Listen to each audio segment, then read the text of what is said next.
karın doyur muyur?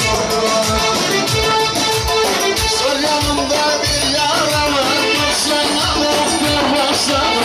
Sor yanımda bir yara var, baksana doktor baksana. Ne bir ilaç ne bir merhem, sana doktor baksana. Ne bir ilaç ne bir merhem, baksana doktor baksana. Doldur keko doldur doldur, anam yoktur babam yoktur.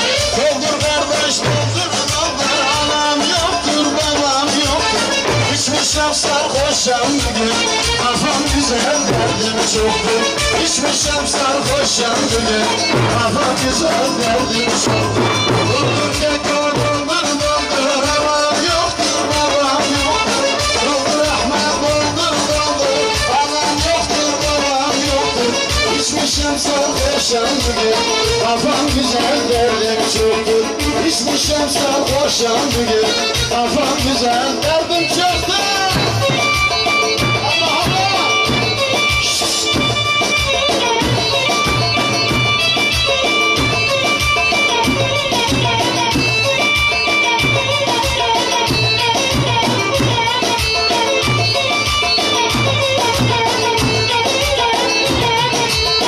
Kapattın gönül yaramı, zaten bulmuşum belamı.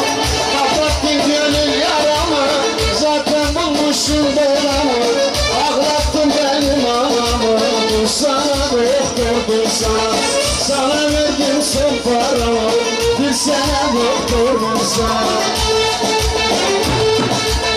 Doldur kardeş doldur doldur, anam yoktur babam yoktur.